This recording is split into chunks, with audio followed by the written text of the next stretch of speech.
नमस्कार दोस्तों, मैं आनंद कौशल परफेक्शन आईएएस के खास कार्यक्रम ऑडियो सीरीज में आपका स्वागत करता हूं। आज हम चर्चा में चल रहे सुप्रीम कोर्ट कॉलेजियम सिस्टम के बारे में चर्चा करेंगे। यह विषय यूपीएससी के सामान्य अध्ययन प्रश्न पत्र 2 के भारतीय संविधान के लिए महत्वपूर्ण है। आइए अब बात करते हैं कि ये चर्चा में क्यों है। सुप्रीम कोर्ट कॉलेजियम ने हाल ही में बॉम्बे, कर्नाटक और मद्रास के उच्च न्यायालयों के न्यायाधीश के रूप में नियुक्ति के लिए 4 वरिष्ठतम अधिवक्ताओं के नाम की सिफारिश की है। इस संदर्भ को समझते हुए हम आज संपूर्ण कॉलेजियम पद्धति की हर एक पहलुओं को जानने का प्रयास करेंगे।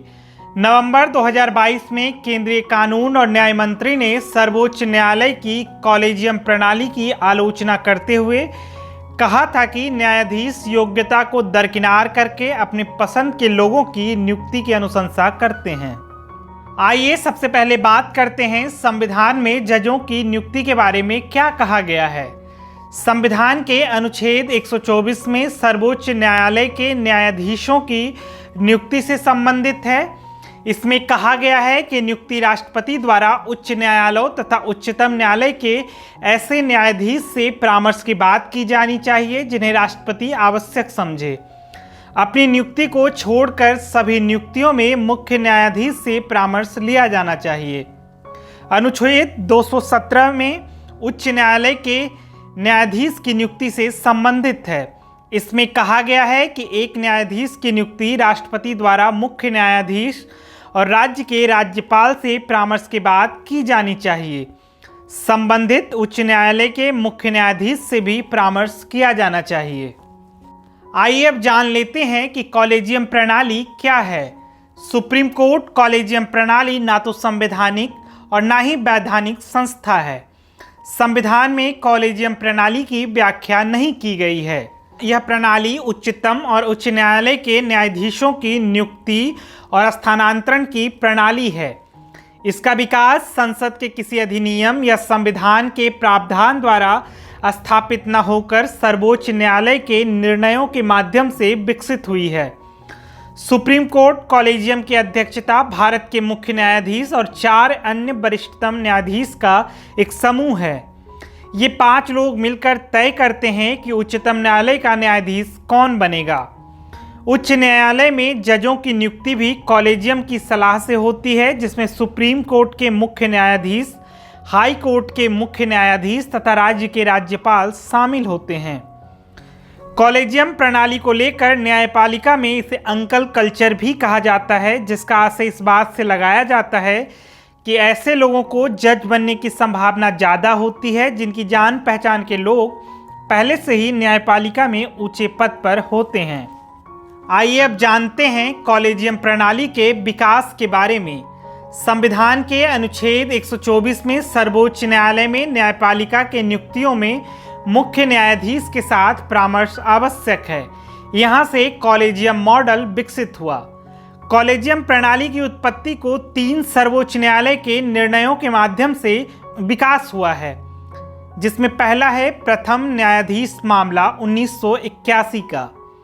इसमें यह निर्धारित किया गया है कि न्यायिक नियुक्तियों तथा हस्तांतरण को भारत के मुख्य न्यायाधीश के परामर्श का अर्थ अर्थात राय विचार लेना बताया गया है।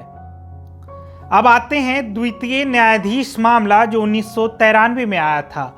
सुप्रीम कोर्ट ने अपना पुराना फैसला बदल दिया और परामर्श का मतलब सहमति बताया, अर्थात जजों की नियुक्ति के लिए जजों की सहमति चाहिए। कहने का आशय हुआ कि जज जिसे कहेंगे उन्हें राष्ट्रपति जज नियुक्त करेंगे। इसी फैसले से कॉलेजियम सिस्टम अस्तित्व में आया।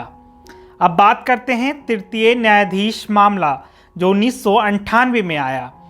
राष्ट्रपति द्वारा जारी एक प्रेसिडेंशियल रेफरेंस अर्थात राष्ट्रपति के संदर्भ में जो अनुच्छेद 143 के द्वारा सर्वोच्च न्यायालय ने 5 सदस्यीय निकाय के रूप में कॉलेजियम का विस्तार किया। आइए अब कॉलेजियम प्रणाली पर होने वाले विरोध को भी समझ लेते हैं। जब कॉलेजियम प्रणाली का निर्माण हुआ तब इस व्यवस्था को न्यायपालिका की स्वतंत्रता और स्वायत्तता की रक्षा होगी और सरकार के हस्तक्षेप से न्यायपालिका को बचाया जा सकेगा, ऐसा अनुमान लगाया गया था। ऐसा इसलिए भी सोचा जा रहा था क्योंकि इंदिरा गांधी के शासनकाल में सरकार द्वारा न्यायपालिका को प्रभावित करने के मामले हुए थे, इसलिए जनमत भी कॉलेजियम के पक्ष में था।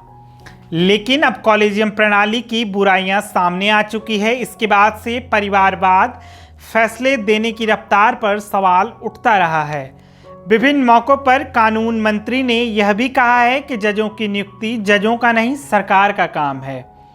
99 संविधान संशोधन विधेयक 2014 के माध्यम से राष्ट्रीय न्यायिक नियुक्ति आयोग द्वारा कॉलेजियम को प्रतिस्थापित करने का प्रयास किया गया, लेकिन इसे इस आधार पर खारिज कर दिया गया कि यह न्यायपालिका की स्वतंत्रता के लिए खतरा है।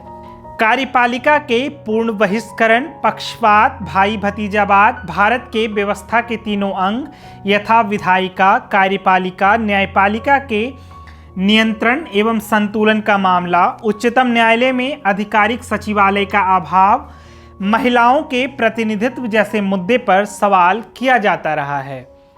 आज के ऑडियो आर्टिकल में इतना ही। फिर मिलते हैं किसी नए विषय के साथ, तब तक हमसे जुड़े रहिए। धन्यवाद।